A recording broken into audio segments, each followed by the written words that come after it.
Christian Smalls motivated employees for Amazon labor union victory. Christian Smalls, a former Amazon employee, was the brain behind Amazon's first union in Staten Island, New York. After his epic win, he has sparked a movement on similar lines at other Amazon warehouses. More than 50 Amazon warehouse employees have contacted the organizers of last week's historic vote to form Amazon's first ever union, expressing interest in forming their own unions.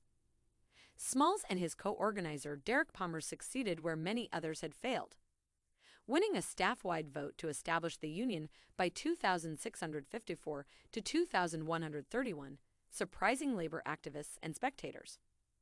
The union is a first for Amazon, the country's second largest employer, which pushed hard to avoid the outcome. Smalls spearheaded a walkout at a Staten Island warehouse over pandemic working conditions in March 2020, and the corporation started a multimillion-dollar campaign to put an end to their efforts. He was dismissed from his Amazon warehouse job on Staten Island at the start of the pandemic in 2020. The same day, he led a strike against unsafe working conditions. On social media, his firing provoked significant indignation, especially from politicians like Vermont Senator Bernie Sanders. Smalls and Palmer mobilized Amazon workers over the next 2 years with a series of bonfires, barbecues, and other small rallies near the warehouse.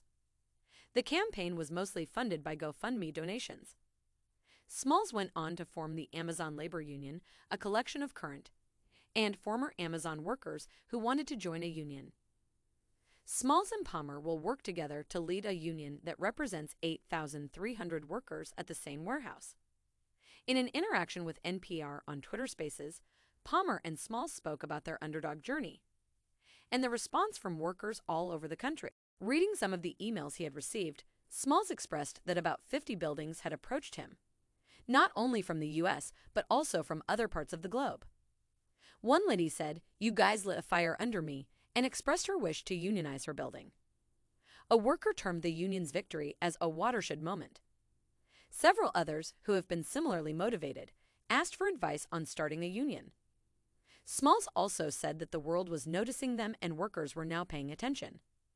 He feels that workers need to realize their value and can form a body that can collectively bargain with their employers. On April 25, a second Amazon facility will vote on its own union. Smalls and other organizers have begun the process of negotiating a contract with Amazon management and have demanded that Amazon refrain from hiring or terminating employees while talks are ongoing. They also stated that they were in talks with other groups of Amazon warehouse workers across the country, as well as employees from other businesses, about forming their own unions.